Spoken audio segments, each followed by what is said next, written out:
secondes. Le temps, c'est le même. Ça existe les années. Il y a 2000 ans. Aujourd'hui, nous sommes au plus de 2000 ans que Jésus-Christ était dans ce monde. Mais nous sommes dans le même temps. Le Saint-Esprit, il est le même. Et l'Esprit de Dieu, il est le même. Le temps, c'est le même temps. Il n'y en a pas de différence. Quand quelqu'un vous dit, ah, dans le temps des disciples, c'était différent, et ce temps, c'est différent, c'est faux. Le temps, c'est le même. La Bible dit que Dieu, c'est un Dieu de temps, et c'est un Dieu qui ne change pas. C'est un Dieu, c'est lui qui a opéré dans le temps des disciples, c'est le même, Jésus-Christ, c'est le même Esprit qui opère aujourd'hui. Il n'a pas changé, et il ne changera pas. Il est le même Dieu. Sauf que quand Dieu il opère avant Jésus-Christ dans le temps des prophètes, il a opéré d'une autre façon. Et quand Jésus-Christ il est venu, il a opéré dans une autre façon. Et nous sommes dans le temps de Jésus-Christ. Alléluia. Nous ne sommes pas dans le temps des prophètes. Le temps des prophètes, Dieu il a parlé différemment. Et le temps de Jésus nous parle maintenant différemment. À partir du temps quand Jésus-Christ il était vivant dans le corps, comme notre corps, dans le corps de la chair, et jusqu'aujourd'hui, quand il était monté jusqu'aujourd'hui, nous sommes dans le même temps.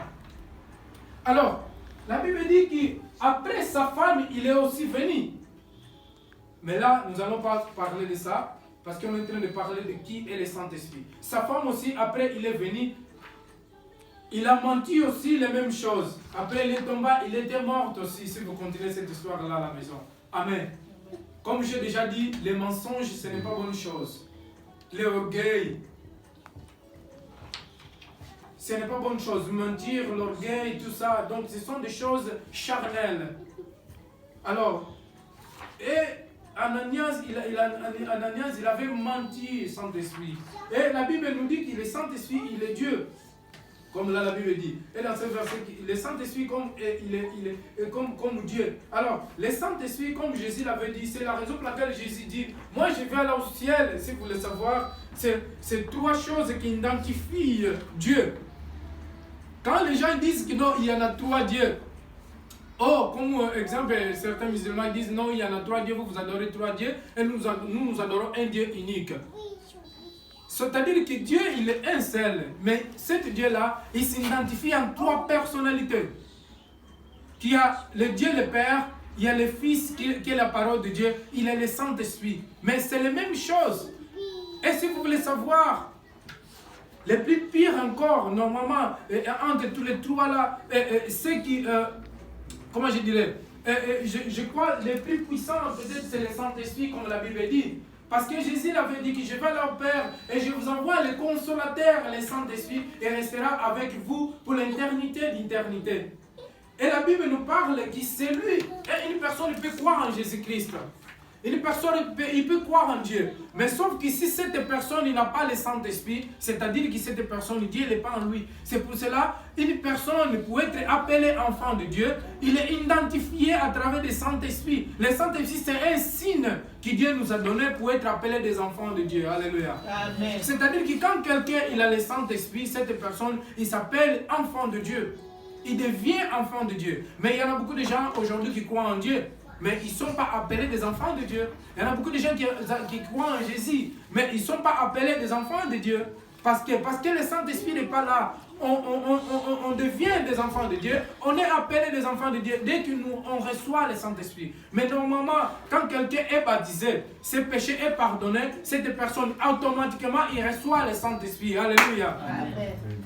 Il reçoit le Saint-Esprit. Il devient aussi famille de Dieu. Et il devient enfant de Dieu.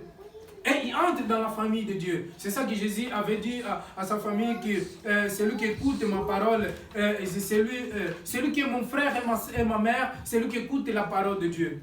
C'est-à-dire que lorsque nous sommes baptisés et on écoute la parole de Dieu et on obéit la parole de Dieu et on devient famille de Dieu, et là nous sommes pris dans la nature humaine, comme on avait parlé le dimanche passé, que nous devons maintenant être une nouvelle créature. Nous laissons maintenant laisser l'Esprit de Dieu nous guider. Nous devons maintenant laisser le Saint-Esprit prendre soin de nous. Alléluia.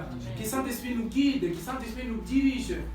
Nous ne devons plus faire notre volonté ou notre désir charnel. Maintenant, nous devons faire que la volonté du Seigneur. Amen. Amen. Alors, comme je disais, le Saint-Esprit, c'est la troisième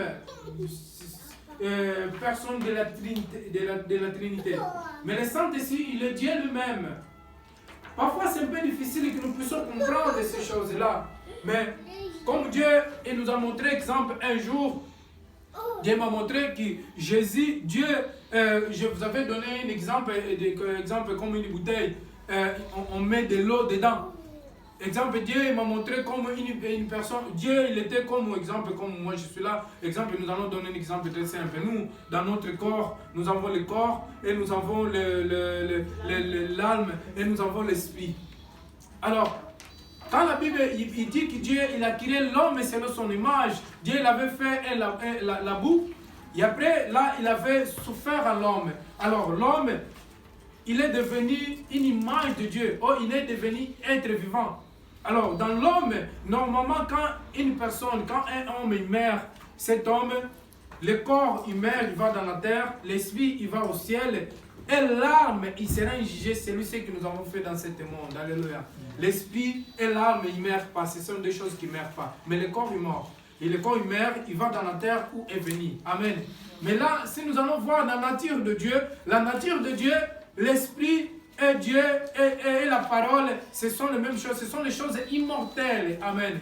Mais parce que nous, on est venu de bas, de la terre. Parce que Dieu, il a pris la terre et il a mis l'esprit qui est venu de Dieu et la soufre, il ne meurt pas. Parce que la soufre, c'est ça qui. L'esprit, c'est ça qui. L'esprit, c'est ça qui vivifie le soufre, l'âme de l'homme. Et l'âme, c'est ce qu'on fait, qui nous fait penser, c'est ça qui fait movimenter le corps. Et quand l'âme et l'esprit, ils sortent dans une personne, et cette personne, il vient comment je veux dire, comme un paupier, ou comme un statue. Amen. Amen. Comme un statut. Alors, c'est juste pour vous faire comprendre que Dieu, il est en Jésus-Christ. Et Jésus, il est en Dieu. Et l'Esprit, c'est la même chose. C'est-à-dire que Dieu, comme la Bible nous dit que le Saint-Esprit, comme nous devons le comprendre, comme la Bible dit là qu'Ananias, il avait menti, le Saint-Esprit, il avait menti Dieu. C'est-à-dire que quand on ment le Saint-Esprit, on ment Dieu. Et quand on ment Jésus aussi, on ment Dieu. On ment le Saint-Esprit. Parce que le Saint-Esprit est Dieu, et Dieu est le Saint-Esprit. Et Jésus est la même chose aussi. Jésus est Dieu aussi, et le Saint-Esprit aussi. Parce que quand la Bible dit que dans le commencement était la parole, et la parole était avec Dieu, et la parole était Dieu. Et là, la Bible nous dit que Ananias, il avait menti le Saint-Esprit, il avait menti Dieu. C'est-à-dire que Ananias, lui, il ne savait pas, il voulait mentir, mais Pierre, Dieu, il avait déjà révélé, le Saint-Esprit, il avait déjà révélé qui c'est qu'il avait vendu, et c'était pas ce que lui, il est venu donner au pied des disciples. Et dans l'époque, si vous voulez savoir, comme vraiment, les disciples, ils étaient inspirés du Saint-Esprit, ils étaient remplis du Saint-Esprit, vraiment. Alors, personne ne pouvait mentir parce que quand nous allons voir cela, et sa femme, la femme d'Ananias, quand il est venu après la mort d'Ananias, et sa femme aussi ne savait pas qu'Ananias il est déjà mort. Il avait menti qu'il est déjà mort. Sauf que ils sont, je crois, ils étaient accordés tous les deux pour qu'ils puissent mentir pour aller ramener les parties. Alors là, ils sont mal tombés. Ils sont tous morts. Alors, comme je disais, nous allons toujours continuer à parler du Saint-Esprit. Donc, la divinité du Saint-Esprit est claire attestée dans les nombreux passages, comme j'ai déjà dit. Alors, si nous voyons dans les psaumes, le Saint-Esprit c'est comme omniprésent. Le Saint-Esprit, il est partout. Et le Saint-Esprit, il possède aussi les émotions et la volonté. Et le Saint-Esprit, comme j'ai déjà dit, il entre jusque dans les profondeurs de notre cœur et pour voir ce que nous pensons. Et le Saint-Esprit a des émotions, il a aussi des volontés. Alors, nous allons voir dans le psaume 139, qu'est-ce qu'il dit aussi. 139, psaume 139, versets 7 à 8.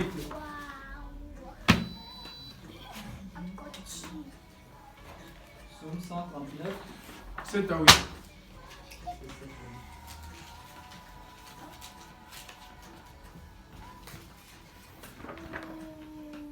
C'est le psaume 139, versets 7 à 8. Où irai-je loin de ton esprit? Et où fuirai-je loin de ta face?